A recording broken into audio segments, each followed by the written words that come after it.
Step 1, wake up early, gonna rise with the sun. Step 2, get some good, some food in you. Step 3, think real hard about what you want to be. Step 4, everybody just do your thing. Wake up, today's gonna be a good day. Alright guys, today my bake and talk with me, we're going to be making gluten-free bagels, which are easier than you would think. And they're pretty tasty. They're pretty dense, they're not fluffy, but they're yummy. So I already measured out everything to make it easier for me while I'm talking to you. And the first thing we're going to do is to make the dough. It says weigh your flour. I didn't. 2 cups plus 2 tablespoons. Oh, I forgot the 2 tablespoons part. See? Weigh your flour. Measure it by spooning it and sweeping off any excess. Place flour, sugar, yeast, salt, xanthan gum in a bowl. So I'm going to just get it. Since I didn't weigh it, it'll be all right. 2 tablespoons. All right. So we got flour. I guess we could add those extra 2 tablespoons that I forgot here, guys. There we go.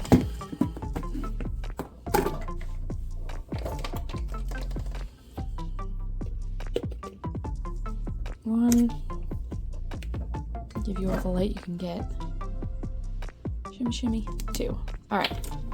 There's our forgotten 2 tablespoons. So we got 2 cups plus 2 tablespoons. Next we need 2 tablespoons of light brown sugar or dark brown sugar packed. And I already have that measured out. Bam. Then we need, what do we got? Flour, sugar, yeast, salt, xanthan gum. So all these things, not the milk. So next up, yeast, 1 teaspoon. Instant yeast. 1 3/4 teaspoon of table salt. And 1 teaspoon of xanthan gum. So we got all those dry ingredients in there. And I am going to give them a little mix up to get us started here.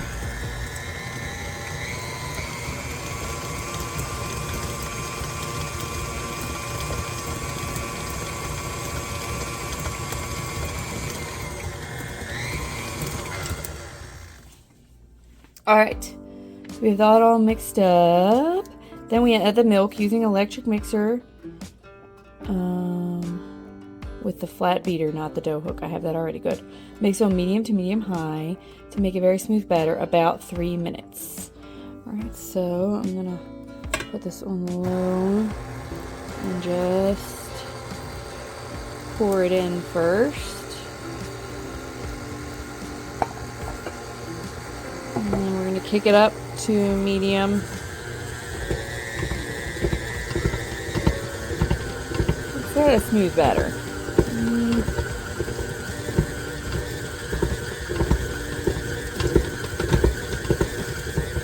It's pretty bumpy and lumpy, man.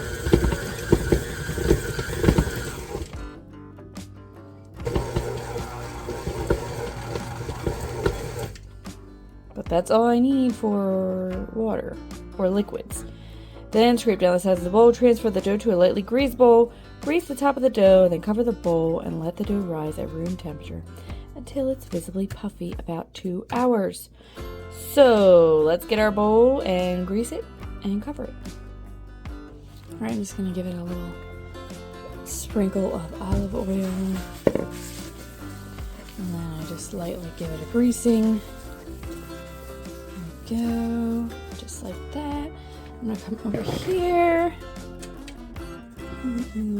to well, there's some chunky salt crystals. You can like see them in there. Crazy. Doesn't really feel like a smooth dough. I mean, it is smooth, I guess. Just very not runny. It's a very solid dough. I'm gonna try and form it into a ball here for you guys as best as I can.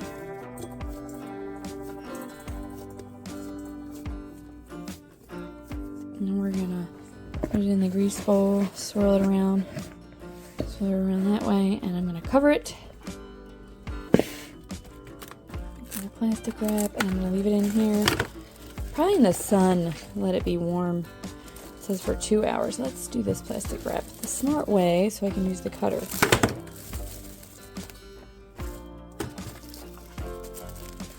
There we go. Pow. I'm just going to put this over here on my stove.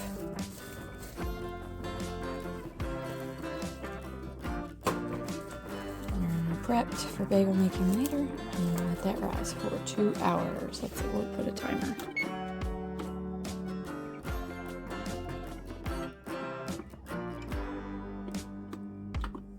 There we go. Hey guys!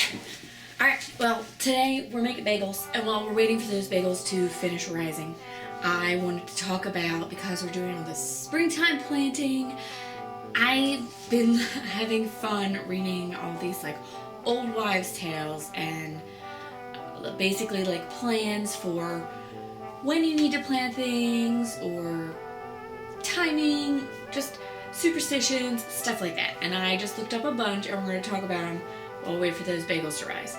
So let's see, here's some of the first ones. I looked up basically like old wives' tales. Let's see. Planting marigolds around the garden keeps pests away. I think this might be true. I always plant marigolds because they're easy, they're pretty. I like adding them to my bouquets, which I add some of them here.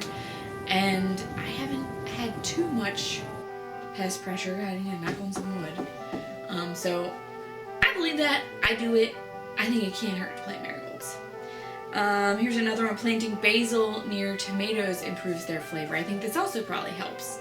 Something when the basil and the tomatoes mingle maybe helps them taste better. I know they taste good when you eat them together. So that is another reason it can't hurt. I'm planting basil and I'm planting tomatoes. Might as well put them together.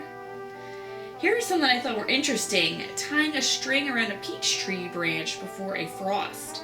Some people believe that tying a string would help protect the blossoms from freezing. So if it blossoms before a hard freeze comes, you could tie a string around it to help it from freezing. I think that's weird. I don't know.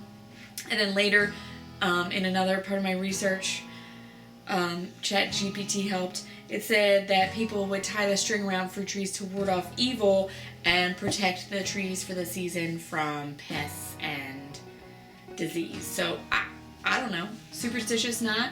Let me know in the comments if you're going to be tying strings around your fruit trees, guys. Another one that I thought was interesting was pick dandelions before noon to keep them from spreading. So if you pick them before noon, that's before their seeds would pop and spread. I don't know, some people like dandelions. I know Jess from Rinse and Refuge Farm has been picking them to make jam, so don't pick your dandelions before noon, Jess. Another one that I thought was really cool. Plant beans when the oak leaves are the size of a squirrel's ear. Squirrels are small. They have small ears. So that's when you want to plant your beans. It suggests that it would give it a successful crop. Guys, I will look up a squirrel ear picture and post it on here for you so you can see. And an oak leaf. I don't know. I don't know about that one. That was an interesting one. Let's see. Here is some folklore, other folklore superstitions like moon gardening, following the lunar cycle. So like when the moon is waxing and waning, planting root vegetables during a waning moon, and above ground crops during the waxing moon. Those are suggestions. I don't know why. I mean, it sounds good. The moon has a lot to do with like our gravity pull, so I don't know. Maybe it would help pull the plants for their growth, and I don't know. Really cool idea. I might have to try that. Let's see, another one. Hanging wind chimes help disperse bad energy. They promote growth and vitality, especially in the springtime. And I love having wind chime in my garden. Sounds pretty. I really want one of those big ones that have like the deep gong. Right now I just have a homemade one, but I would love to have like a big boom, one of those big wind chimes. Here's another one. Using eggshells for soil enrichment. I don't know if you watch my garden bed building video. But I dumped my old compost bin in the bottom of one of those, and the eggshells don't break down very well in a compost bin. I don't know if I need to crush them up more, use less. I don't know, but they are all in the bottom of one of those beds. So I'm sure they'll add calcium. They're not going to get in the way of anything growing. I definitely suggest this one. I mean, if you like eggs, you eat them, definitely put those eggshells in there. Let's see. Oh, back real quick to that moon gardening. One of the other things, it's believed to enhance germination rates and overall plant health. So kind of like what I said, to make the make it, the moon's gravity will pull the germination of the seedling out. Kind of cool. All right, let's see. Oh, here's another one I really liked. Singing or whistling while planting is believed to infuse the plants with positive energy, encourage strong, healthy growth, especially during the spring when the plants are coming out of their dormancy. So it's time to get our sing song on. I know my neighbor Annie, she's always playing music over there when she's gardening, so I need to practice that one too. So those were some cool like old wives' tales. Oh, another one that I love is like, that I didn't find on this list, but I saw something about getting a young boy to plant your cucumber seeds naked under the full moon. I swear, I'll see if I can find a picture of that. I've seen that one before. I don't know why it has to be a naked boy planting cucumber seeds. I'll research it and see if I can add one here for you, but that was one of the most craziest ones I read. And then these last ones that I want to talk about are kind of, there's spring flowers that come up, like bulbs that we plant, and they're always out there, and they go dormant, and then they come back in the spring. And they come in different stages, like you'll see crocus first, then daffodils, then tulips. And you can follow them when they are flowering to know what you can plant in your vegetable garden, what annuals you might need to start putting in the ground when you start seeing those coming up. So for crocuses, they can come in late winter, which mine did, like before we hit spring, and they signal it's time to start planting cool season crops like peas, spinach, lettuce, and radishes. And those are all things that you can start planting that they don't thrive when it gets hot. Those are stuff you're going to plant now and harvest before it gets really warm in the summer. Daffodils, they bloom mid-spring or in the beginning of spring, depending where you are. I'm in Maryland, and all my daffodils are popping. We had the first day of spring yesterday. So when daffodils start coming, that's when you want to plant things like potatoes, carrots, beets, and onions. And I have my potatoes, and I have my onions. We're going to be planting them soon. Then tulips, they come a little bit later, mid to late spring. And they're saying that the soil is warming. That's why they come a little bit later. They like a little warmer. And they signal when it's time to plant those warm season crops like tomatoes, cucumbers, beans, probably not peppers. I still don't know if I'll put my peppers in the ground when I start seeing tulips. Peppers just like it hot. And I want to keep them inside and warm as long as I can. Let's see, snowdrops. They're some of the earliest flowers. They come up even before the crocus. Even when there could still be snow on the ground. They are a cue to plant things like kale, broccoli, cabbage, and Brussels sprouts. Those are like frost hardy. They can withstand a frost. My broccoli's been growing out all winter, and I just got to harvest it the other day, so it was really cool. Then we have poppies. They bloom in early spring, and when they appear, it's time to sow seeds for salad green stuff like arugula. Then grape hyacinth, which they're my favorite. They're like the little bunches. They look like little bunches of grapes, and they smell so good. I actually saw a recipe about making grape hyacinth lemonade the other day, which we might have to try, guys. But anyway, when those start popping in early to mid-spring, that's when you want to plant root vegetables like turnips, rutabagas, parsnips, and carrots. So I've seen hyacinth already. I've seen snowdrops. I've seen crocuses, daffodils. Tulips haven't popped yet. Definitely, those tulips with those warm weather things are not coming yet. But it's really cool how when you see those flowers coming up, you can know other things that you can plant. I even saw somebody talk about forsythia the other day. I have to remember, she said when the forsythia bloom, it means something. I'll add it on here for you too. But I thought these were so cool. Oh, here's one. Cucumbers should only be planted when the moon is waxing. Planting cucumbers during the waxing moon is believed to encourage a better growth and yield. So planting them in a full moon with a young man that's naked, I don't know. I don't know how that relates. But again, this is just ChatGPT giving me this cool information. Here's some other ones. Plant potatoes on Good Friday. That's the timing, Good Friday before Easter. Trimming rose bushes on St. Patrick's Day. Sowing peas on President's Day. Don't plant tomatoes until after Mother's Day, which a lot of people don't plant anything until after Mother's Day. I can't handle that. I got too much stuff to plant. But yes, there's lots of good info out there, guys. And it's fun to talk about these interesting things. I like thinking about it. I like being mindful of it and maybe even practicing some of these things. So, I hope you had fun with this little chat. We'll be back here in a moment with our bagels because they have their 2-hour rise time, and then we're going to boil them and bake them. Happy spring, guys. Alright, I apologize for the dishwasher. Just decided to come on right when I started doing this. But we're going to shape these bagels. You need to divide this into 6 equal portions, and then we're going to shape them into balls. So, in half.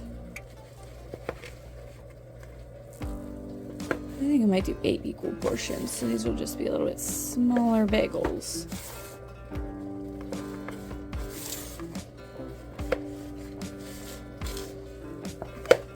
They're about equal. I'm going to take it, roll into a bowl.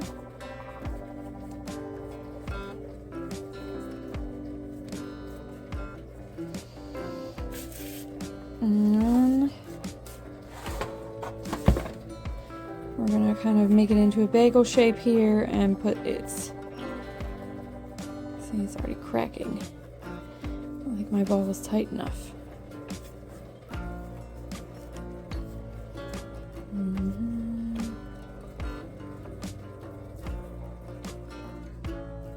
Round out the edges like so. There's my bagel.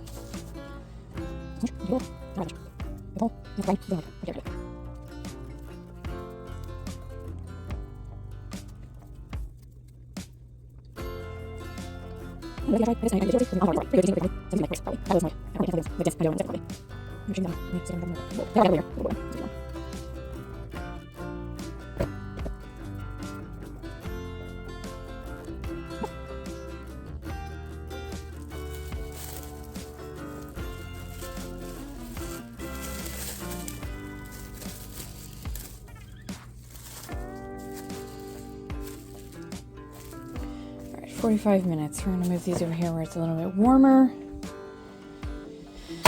And I had started my water, but I'm gonna turn that off because I don't want that boiling for 45 minutes straight.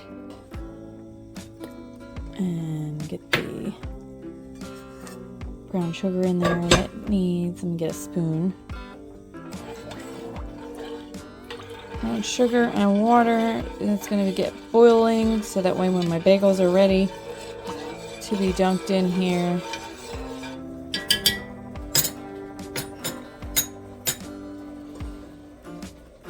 All these bagels got to boil for about 60 seconds. I got the slotted spoon. 60 seconds one side, flip them, 60 seconds the other side. So here we go. 1.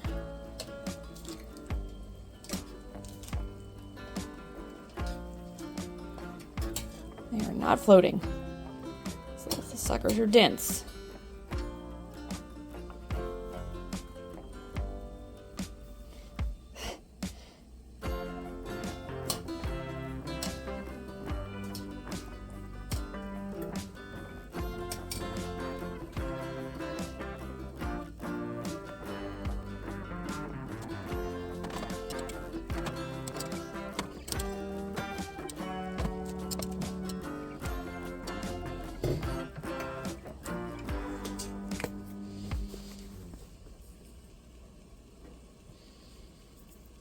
My favorite.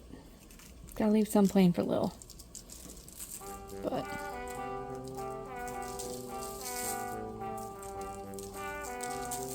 I'm doing at least half of them with my everything bagel.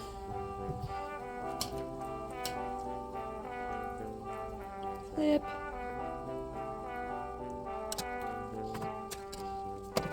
I'll shut off. Then go the 450 degree preheated oven for 20 to 24 minutes.